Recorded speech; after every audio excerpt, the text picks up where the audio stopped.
तो देखो हमने बात कर ली होमोलोगस ऑर्गन्स क्या होता है, एनालोगस ऑर्गन्स क्या होता है, और कैसे वो एविडेंस प्रोवाइड कराते हैं इवोल्यूशन के लिए। अब बात करते हैं फॉसिल्स की। तो क्वेश्चन लिखो, what are fossils and how they provide evidence for evolution. What are fossils and how they provide evidence for evolution? Answer लिखो इसमें। The remains, REMAINS, the remains of dead animals or plants that lived, that lived, LIVED, that lived in the past, in the past, are known as fossils.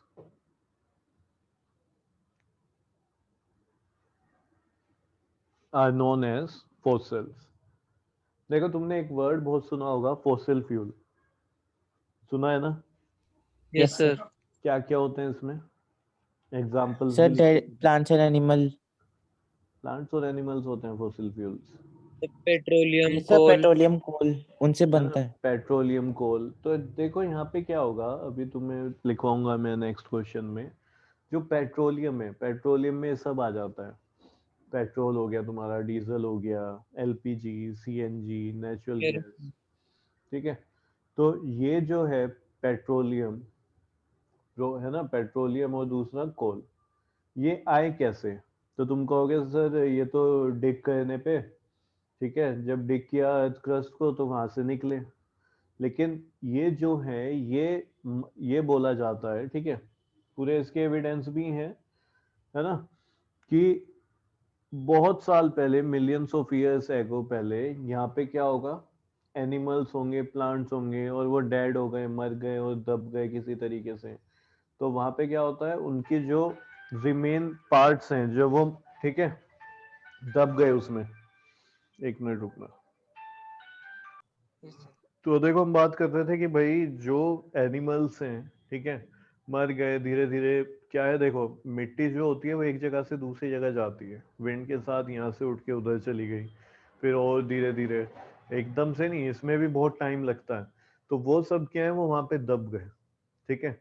अब अर्थ के उस जगह पे वो इतनी नीचे चले गए जहाँ पे क्या था, ऑक्सीजन नहीं थी, तो एब्सेंस ऑफ ऑक्सीजन में वो डिके हुए। ठीक है।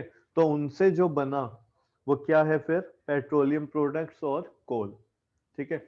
अब इसमें भी हम बात करेंगे आगे कि कहाँ पे तो पेट्रोलियम प्रोडक्ट्स बना होगा और कहाँ पे कोल बना होगा, ठीक है, कोयला बना होगा। तो थोड़ी देर में अगले क्वेश्चन में इसमें हम बात करेंगे। तो फॉसिल्स क्या होता है, ठीक है, फॉसिल्स रिमेन्स होगा, रिमेन्स मतलब बचा कुचा, क्या, रिमेन्स ऑफ डेड एनिमल्स और प्लांट, जो सर आपकी एनिमल्स, वॉइस नहीं आ रही। बाकियों को आ रही है। सर आपकी आपकी वॉइस वो क्रैक हो रही। हेलो, अभी चेक करो। सर आपकी वॉइस क्रैक हो रही। तो फॉसिल्स क्या होते हैं, फॉसिल्स वही होंगे जो डेड एनिमल्स और प्लांट्स है उनका जो रिमेन्स है, बचा कुचा कहीं पे हमें मिल गया। जैसे कि तुम ही बताओ, कोई फॉसिल्स बताओ जो मिले हो, बहुत फेमस है एक, सर डायनासोर। डायनासोर। ठीक है, डायनासोर के बारे में हमें पता ही इसलिए ऐसे ही चलता है फॉसिल से, क्योंकि डायनासोर इतनी पहले थे कि किसी ने उसे देखा ही नहीं। समझ रहे हो, कि किसी ने उन्हें देखा ही नहीं उस टाइम पे। तो डायनासोर जैसा भी कोई एनिमल था इतना बड़ा, ऐसे कैसे पता चला हमें, फॉसिल्स मिले। ठीक है। तो फॉसिल्स लिखो, फॉसिल्स क्या होते हैं ये हम लिख चुके हैं। अब आगे लिखो कि भाई ये कैसे प्रोवाइड कराते हैं, ठीक है, कि इवोल्यूशन हुआ है उसका एविडेंस ही कैसे प्रोवाइड कराते हैं। तो लिखो, the fossil bird called called archaeopteryx, spelling में बोल रहा हूं, ध्यान से लिखना, ठीक है, कैपिटल में बनाओ, ए, ARCHIOPETRIX, HAE, रिपीट कर रहा हूं मैं, ARCHAEO PTERYX, PTERYX, लिख लिया है? तो एक फोसिल मिला, ठीक है, एक क्या मिला, फोसिल, जिसका नाम क्या रखा गया, आर्कियोपेट्रिक्स। क्या नाम रखा गया, आर्कियोपेट्रिक्स। आगे लिखो, looks like a bird, looks like a bird, but it has many other features, but it has many other features which are found in reptiles, but it has many other features which are found in reptiles. Full stop, आगे लिखो, archaeopteryx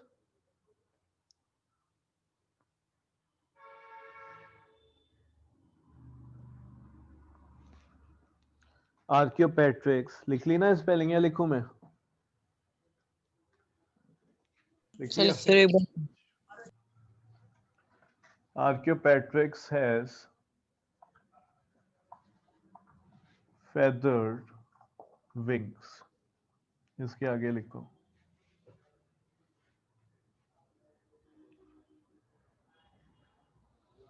like those of birds, like those of birds,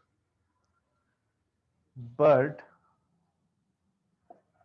teeth and tail, ठीक है, ये word मैंने इसलिए लिखे हैं, देखो ध्यान देना है, इनके बारे में बात करेंगे, but teeth and tail like those of reptiles, and but teeth and tail like those of reptiles,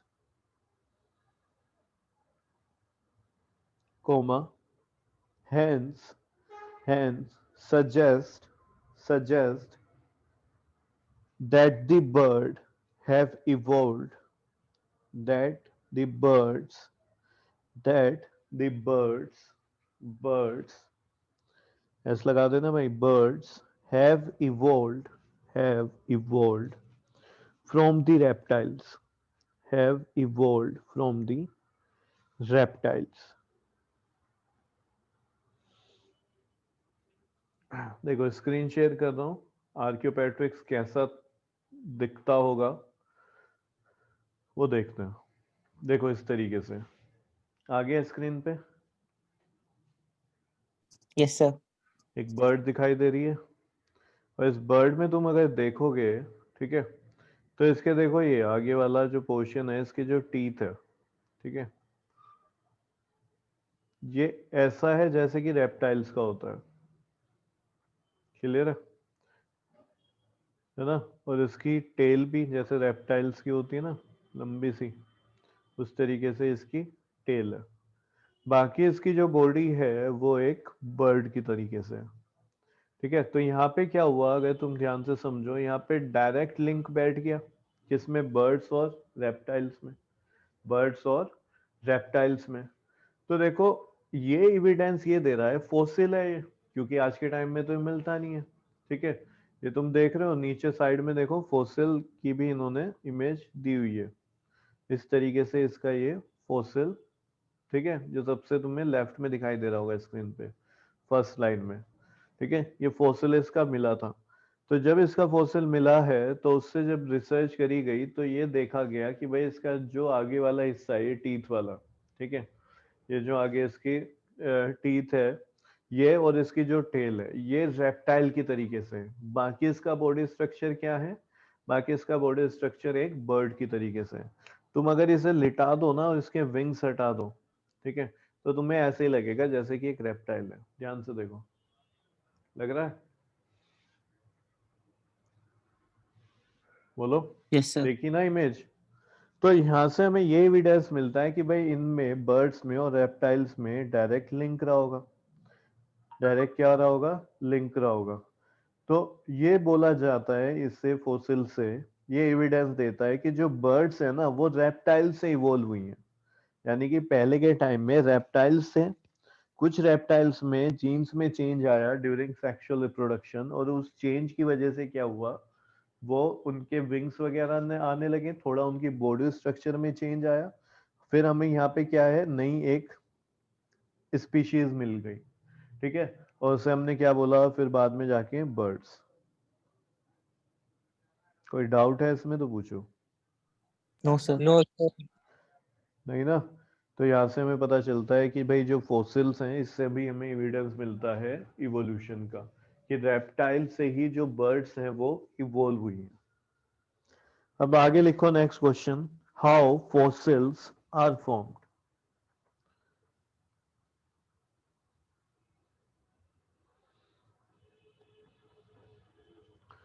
लिखो इसमें,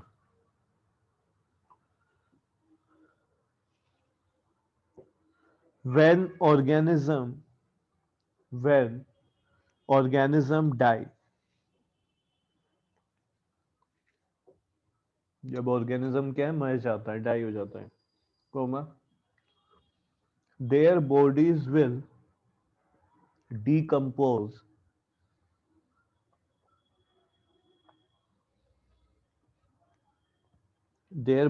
will decompose by the action of microorganisms,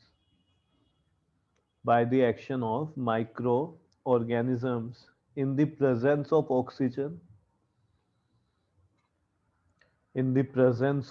oxygen, comma, moisture, etc.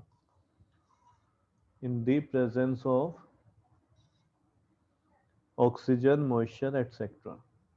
Full stop. But in the absence of oxygen or moisture,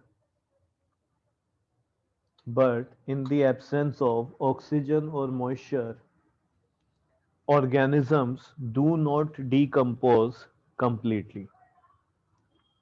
Organisms do not decompose completely.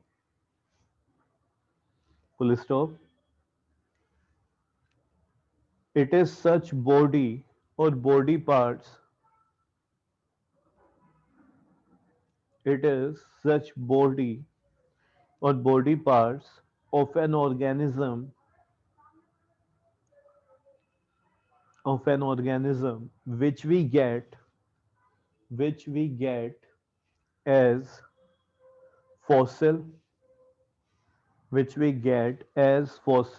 on digging, DIGGING, on digging the earth, on digging the earth.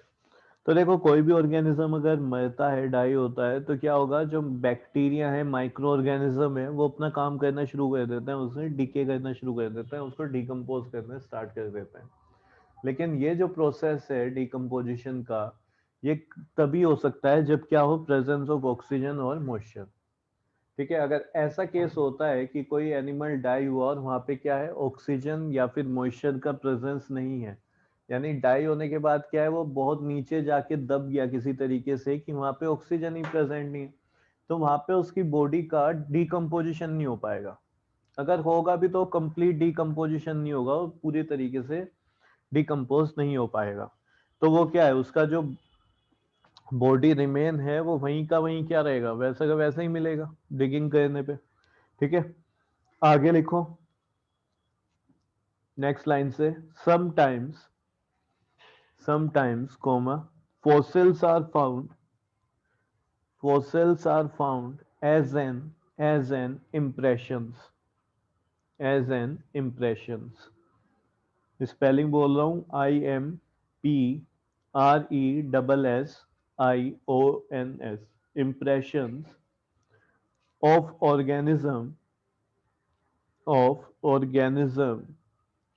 form form on leaves, form on rocks, form on rocks। Next line से लिखो, for example, if a dead leaf gets caught, CAUGST, gets caught in mud, in mud, comma, it will not decompose quickly. It will not decompose quickly. Full stop. आगे लिखो the mud around the leaf, the mud around the leaf will set around it. The mud around the leaf will set around it as a mold, mould, as a mold, comma, gradually gradually harden, harden, gradually harden to form a rock, to form a rock, and and retain, retain, and retain the impression of the whole leaf, and retain the impression of the whole leaf. Full stop. This forms, this forms a leaf fossil. This forms a leaf fossil. इसको पढ़ो एक बार, देखो समझ आएगी नहीं। तो देखो इसमें हमने क्या लिखा है नेक्स्ट वाले उसमें, कई बार क्या है, में फोसिल कोई रिमेन पार्ट नहीं होता, ठीक है, डेड प्लांट या फिर एनिमल का, बल्कि क्या होता है, इंप्रेशन होता है। जैसे कि सपोज करो कोई लीफ थी, ठीक है, वो जो लीफ है वो गिर गई, ठीक है, दब गई मड के अराउंड, तो यहाँ पे क्या होगा, तो यहाँ पे जो मड है, ठीक है, वो उसके अराउंड क्या है, धीरे धीरे उसने शेप ले ली होगी, ठीक है। जैसे कि मानो तुमने एक पेंसिल रखी है और पेंसिल के अराउंड मिट्टी रखी है, तो वो पेंसिल के अराउंड ही शेप ले लेगा। और जो यहाँ पे लीफ है, ठीक है, वो धीरे धीरे क्या हो गई, डिके हो गई, ठीक है, वो पूरी खत्म हो गई, सड़ गल गई। अब जो उसके अराउंड मड है वो तो सूख गई, ठीक है, उसने वही क्या किया, शेप ले ली। अब जो उसने ये शेप ली है वो क्या बन गया, उसका माउल्ड। माउल्ड समझते हो, खांचा, ठीक है। तो जब कभी उसको अर्थ को हमने डिग किया तो हमें क्या देखने को मिला, किसी बड़े पत्थर पे या फिर मिट्टी पे एक इंप्रेशन मिला, ठीक है। कई बार किसका, लीव्स का, ठीक है, कई बार कितनी, एनिमल्स का भी। भाई अगर एनिमल्स है, उनकी हड्डी है, वो वहां पे थी, उसके अराउंड मिट्टी आने लगी।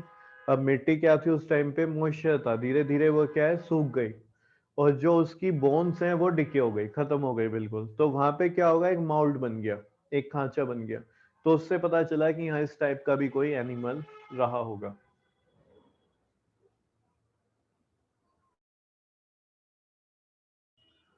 नेक्स्ट क्वेश्चन लिखो, in what ways age of fossils can be estimated? In what ways age of fossils can be estimated? Question mark. कौन से तरीके हैं, किस तरीके से हम किसी फॉसिल की एज बता पाते हैं, ठीक है, कि भाई वो इतने साल पहले ये ऑर्गेनिज्म रहा होगा, ठीक है। तो ये कैसे पता चलता है? तो आंसर लिखो, there are two ways, there are two ways, ठीक है। फर्स्ट लिखो यहाँ पे नेक्स्ट लाइन से, पहला जो मेथड है उसे बोलना है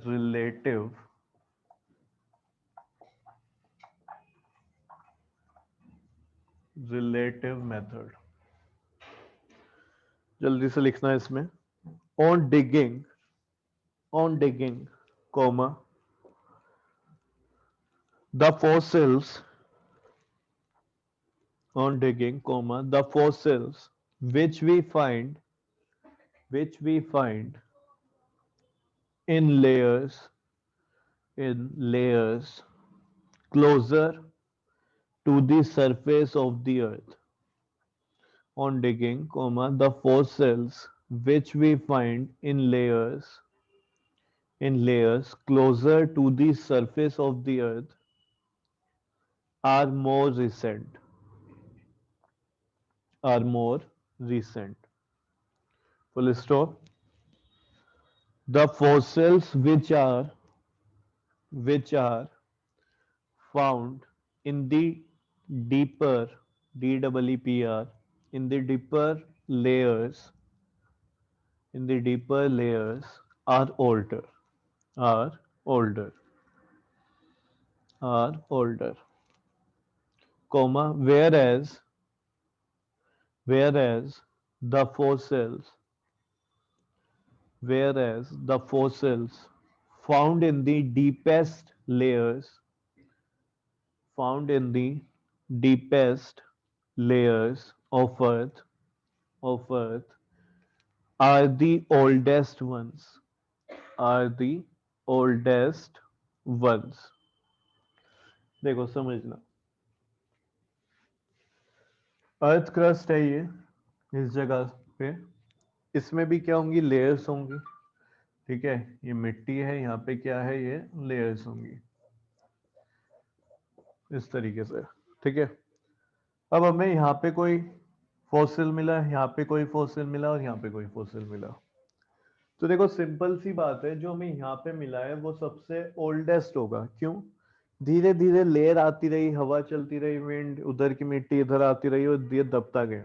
ठीक है, फिर यहाँ पे इससे थोड़ा नया होगा, और जो बिल्कुल कुछ ही लेयर्स के बाद मिल रहा है वो रिसेंट फॉसिल होगा, यानी इसकी एज जो है, ठीक है, इनके कंपैरिजन में वो क्या रही होगी, ये रिसेंट टाइम का रहा होगा।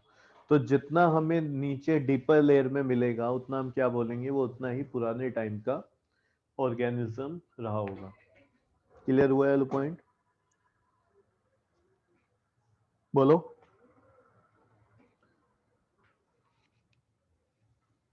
Yes, sir. ठीक है, Yes, bro. नेक्स्ट लिखो second method, carbon dating method.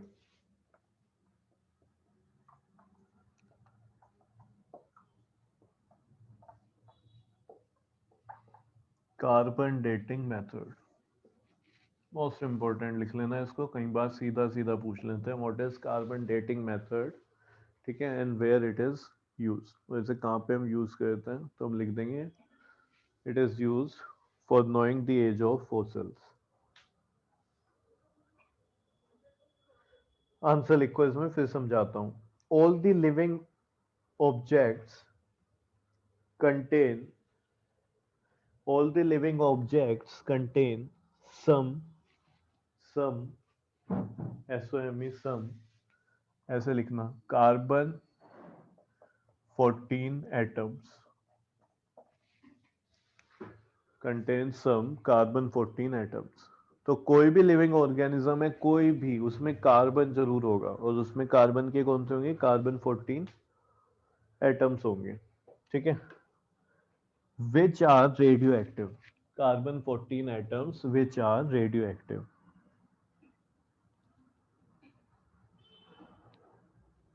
Full stop आगे लिखो, when a living object dies when a living object dies and forms fossil when a living object dies and forms fossil, comma, its carbon 14 radioactive its carbon 14 radioactive atoms goes on decreasing gradually, its carbon 14 radioactive atoms goes on decreasing gradually। तो क्या होता है, जो carbon 14 atom होता है, जब भी कोई लिविंग ऑर्गेनिज्म डाई हो जाएगा, ठीक है, मर जाएगा, तो क्या होगा, अब जो इसके कार्बन 14 एटम्स हैं, क्योंकि रेडियो एक्टिव होते हैं, तो ये धीरे धीरे क्या है, डिक्रीज होना शुरू हो जाते हैं। ठीक है, हर लिविंग ऑर्गेनिज्म में कार्बन 14 एटम होगा ही होगा। अब क्या होगा, जो जब कोई एनिमल डाई हो गया, ठीक है, मर गया, तो उसके कार्बन 14 एटम्स क्या है, डिक्रीज होना शुरू हो जाएंगे धीरे धीरे। तो अब यहाँ से हमें ये पता चल जाता है, जिस ऑर्गेनिज्म में, ठीक है, हमें कम रेडियो एक्टिव कार्बन 14 एटम्स मिलेंगे, उससे हमें क्या पता चलेगा कि ये बहुत पहले मर चुका है, यानी इसकी एज काफी ज्यादा है। समझ रहे हो? ठीक है, यानी ये काफी पुराने टाइम का होगा। और जिसमें हमें मैक्सिमम बचा हुआ मिलेगा कार्बन 14 एटम, उसका क्या मतलब होगा कि ये रिसेंट टाइम का है। तो इस तरीके से हमें पता चल जाता है, इसी मेथड को बोलते हैं कार्बन डेटिंग मेथड। ठीक है, तो इसमें आगे लिखो on decreasing gradually full stop in the carbon dating method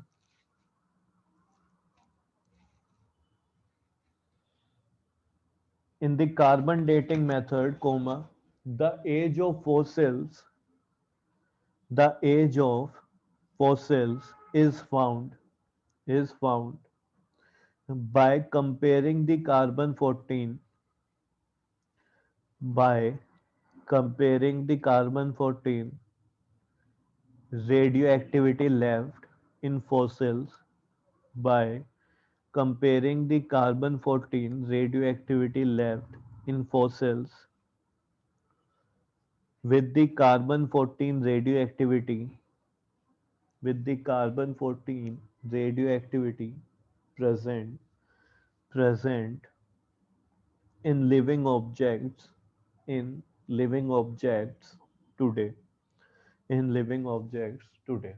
तो इसमें देखो एक बार और मैं समझा देता हूँ, कार्बन 14 मेथड में क्या होता है, हर लिविंग ऑर्गेनिज्म में कार्बन 14 एटम्स होते हैं जो कि रेडियो एक्टिव है। रेडियो एक्टिव का मतलब क्या होता है, उससे जो उसकी कोई भी ऑर्गेनिज्म जब मर जाता है तो उसके जो कार्बन 14 एटम में है, क्योंकि रेडियो एक्टिव है, रेडियो एक्टिव वेव्स प्रोड्यूस होती हैं, तो वो उसका जो कार्बन 14 एटम में है वो डिक्रीज होने लगता है। ठीक है, तो हम यहाँ पे ये देखते हैं जो प्रेजेंट ऑर्गेनिज्म है इनके अंदर कितना कार्बन 14 प्रेजेंट है और जो फॉसिल मिला उसमें कितना है। ठीक है, तो कितना कम हो चुका, तो उससे हम अकॉर्डिंगली देख लेते हैं कि भाई जो ये फॉसिल हमें मिला है ये कितना पुराना है। समझ आया या अभी डाउट है इसमें?